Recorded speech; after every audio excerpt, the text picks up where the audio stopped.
हरे कृष्णा। आप सभी का स्वागत है आज के हमारे इस वीडियो में। आज मैं आपको एक कहानी सुनाने वाला हूँ। ये कहानी है एक पेड़ की, एक ट्री की और एक लड़के की, एक बच्चे की।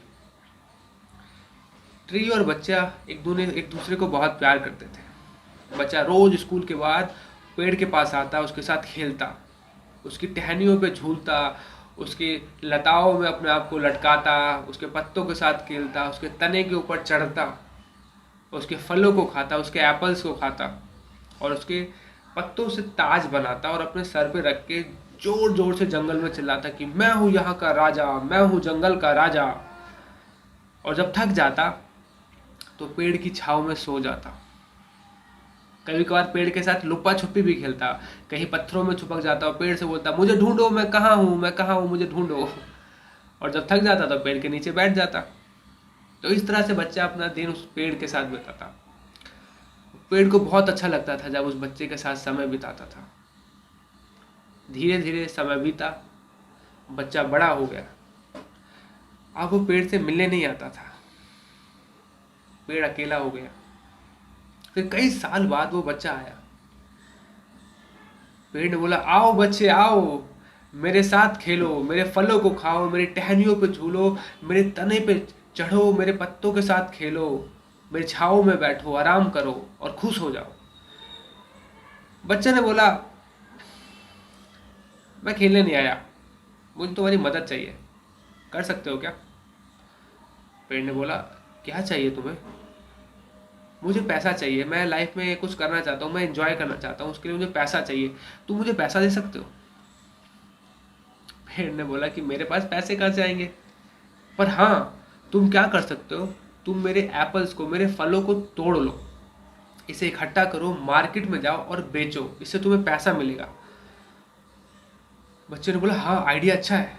वो तुरंत ही पेड़ के ऊपर चढ़ा, उसने सारे एप्पल्स को तोड़ा, सारे फलों को इकट्ठा किया, एक साथ जमा किया, उसे लेके चला गया और फिर वापस नहीं आया।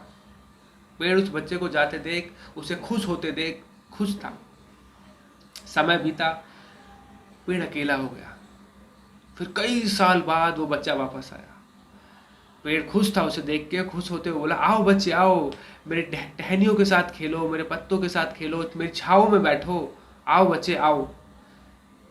पेड़ ने बोला, बच्चे ने बोला मैं बहुत बिजी हूँ, मेरे पास खेलने के लिए समय नहीं है, मुझे तुम्हारी मदद चाहिए, करोगे क्या? पेड़ ने बोला क्या? मैं लाइफ में सेटल होना चाहता हूँ, मैं भी चाहता हूँ कि मेरा खुद का घर हो, मेरी बीवी बच्चे हो, तो क्या तुम मेरे को घर दे सकते हो? पेड़ ने बोला कि मेरे पास घर कहाँ से आएगा, मैं तो जंगल में रहता हूँ, यही है मेरा घर। पर हाँ तुम क्या करो कि तुम मेरे सारी टहनियाँ काट लो और ले जाओ और लकड़ी का एक अच्छा सा घर बनाओ जिसमें तुम रह सको। उस बच्चे ने कहा हाँ, उस लड़के ने कहा हाँ आइडिया अच्छा है, और तुरंत ही वो पेड़ पे चढ़ा और सारी टहनी काट दी। पेड़ बचा ही नहीं, सिर्फ तना तना रह गया। वो सारी टहनियों को लेके चला गया। पेड़ उसे जाते देख खुश था, क्योंकि वो बच्चा खुश था। समय बीता, फिर कई साल बाद जब बच्चा बूढ़ा हो गया, वो उसके पास आया। पेड़ ने भी दबी आवाज में बोला कम बॉय कम, आओ बच्चे आओ। तो पेड़ ने बोला कि मुझे तुम्हारी मदद चाहिए। पेड़ ने बोला कि पर मेरे पास तो कुछ है नहीं अभी। तो कह नहीं, मुझे, मैं कहीं दूर जाना चाहता हूँ, मुझे एक नाव चाहिए, क्या तुम मुझे एक नाव दे सकते हो, ताकि मैं कहीं नदियों के किनारे, कहीं नदियों समुद्र के से के जरिए कहीं दूर निकल जाऊं, सबसे दूर जाना चाहता हूँ, मुझे नाव दे दो। पेड़ ने तुरंत ही बोला हाँ, तुम मेरे बचे हिस्से, मेरे तने को भी काट लो, ये मोटा लकड़ी है, इससे तुम अपनी नाव बना सकते हो और कहीं दूर निकल सकते हो। उसने कहा हाँ आइडिया अच्छा है। उसने कुल्हाड़ी दी और बचा पेड़ भी काट दिया और उसने नाव बना के कहीं दूर चला गया। और पेड़ पेड़ खुश था। इस बार नहीं, क्योंकि अब पेड़ बचा ही नहीं था, सिर्फ बचा हिस्सा, जमीन से जुड़ा थोड़ा सा हिस्सा और जड़ रह गई थी। पेड़ अकेला था। फिर बहुत साल बाद, बहुत जब बच्चा वो बूढ़ा हो गया, वो फिर वापस आया। पेड़ ने बोला, कम बॉय कम, बताओ मैं तुम्हें क्या दे सकता हूँ। मेरे पास तुम्हारे लिए एप्पल्स नहीं है जिसे तुम खा सको, ना ही मेरे पास अब तना है जिसके ऊपर तुम चढ़ सको, ना ही टहनियाँ है जिसके साथ तुम खेल सको। मेरे पास अब तुम्हारे तुम्हारे को देने के लिए कुछ है ही नहीं। उस बच्चे ने बोला, उस लड़के ने बोला कि अब मुझे कुछ चाहिए भी नहीं, ना ही मेरे इतने दांत मजबूत है कि तुम्हारे एप्पल्स को खा पाता, ना ही मेरे शरीर में इतनी इतनी शक्ति कि अब मैं लटक लटक के झूला झूलूं, और ना ही मैं पेड़ पे चढ़ना चाहता। मैं बस एक जगह ढूंढ रहा हूँ जहाँ पे शांति हो, जहाँ मैं रेस्ट ले सकूँ, जहाँ मैं बैठ सकूँ आराम से। पेड़ ने सोचा और फिर बोला, हाँ क्यों नहीं, तुम क्या करो, तुम मेरे ऊपर बैठ जाओ, मेरी जड़ जो बची हुई है तुम उसके ऊपर बैठ जाओ और आराम कर लो। उस बच्चे ने देखा, उस लड़के ने देखा, और वो फिर उस पेड़ पे बैठ गया और आराम करने लगा।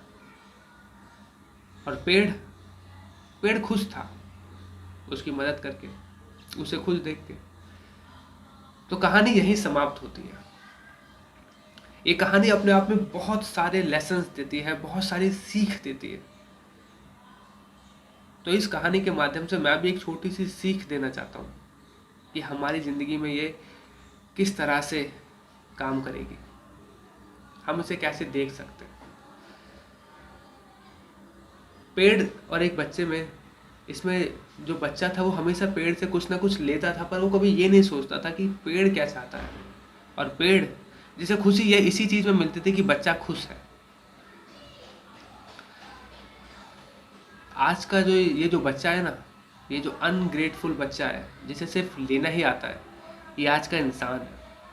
और वो पेड़ जो सिर्फ देता है, बदले में कुछ नहीं मांगता, वो भगवान है। हम भगवान से कितना कुछ ले रहे हैं, देखा जाए तो सब कुछ भगवान का ही है। ये धरती जहाँ हम रह रहे हैं, हवा पानी, सब कुछ भगवान ने हमें दिया हुआ है। पर हम कभी ये नहीं सोचते कि भगवान क्या चाहते हैं। हमें जब भी दिक्कत आती है हम तुरंत ही भगवान के पास जाते हैं, भगवान मैं परेशान हूँ, मेरी मदद कर सकते हैं क्या। भगवान मदद कर देते हैं एक्चुअली और हम कभी ये नहीं सोचते कि भगवान ने मदद तो कर दी, पर मेरी भी रिस्पॉन्सिबिलिटी है ना इनके प्रति कुछ। भगवान से मांगने में कोई दिक्कत नहीं है, भगवान से नहीं मांगेंगे तो किससे मांगेंगे। पर चीज़ें लेके भूल जाना ये गलत बात है। अगर हम भगवान से कुछ ले रहे हैं, भगवान हमें इतना कुछ दे रहे हैं, तो हमारी भी रिस्पॉन्सिबिलिटी बनती है कि हम जाने कि भगवान क्या चाहते हैं, भगवान को क्या अच्छा लगता है। उस कहानी में इस बच्चे ने कभी कोशिश ही नहीं की ये समझने की कि पेड़ क्या चाहता है। वो सिर्फ मांगता रहा पूरी ज़िंदगी, और पेड़ हमेशा देता रहा, क्योंकि पेड़ की खुशी उस बच्चे की खुशी में थी। उसी तरह भगवान ही हम भी पूरी ज़िंदगी कभी ये नहीं सोचते कि भगवान क्या चाहते हैं। और भगवान को खुशी मिलती है जब वो हमें खुश देखते हैं। पर हमारी रिस्पॉन्सिबिलिटी है कि हम जानने का प्रयास करें कि भगवान क्या चाहते हैं। भगवान ने हमें बहुत कुछ दिया है, हम भगवान को क्या दे सकते हैं। वैसे हम भगवान को कुछ दे नहीं सकते, क्योंकि सब कुछ भगवान का दिया हुआ ही है हमें। भगवान ने इतना समय दिया है हमें। भगवत गीता में भगवान बताता है कि समय वो स्वयं है।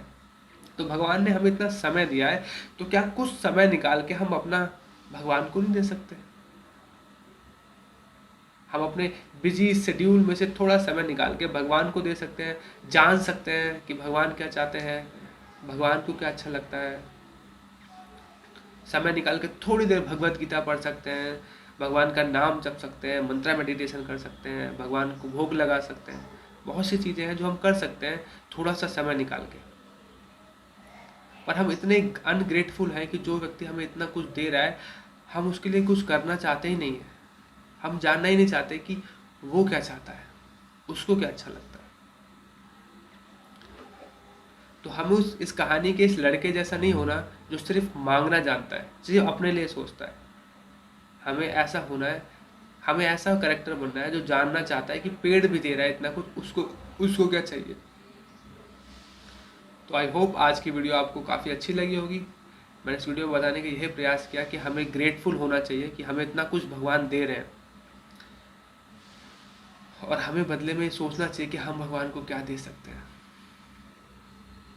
मेरा इस वीडियो बनाने का मकसद किसी को ठेस पहुंचाना नहीं था। अगर मेरी बातों से किसी को बुरा लगा तो मैं हाथ जोड़ के माफ़ी मांगता हूँ। और अगर आपको इस वीडियो के रिगार्डिंग कोई प्रश्न हो तो आप मुझसे पूछ सकते हैं। अंत में यही बोलूँगा कि हम प्रयास करें अपना और भगवान का रिश्ता समझने का और भगवान को जानने का, भगवद गीता पढ़ के। Thank you so much. Hare Krishna.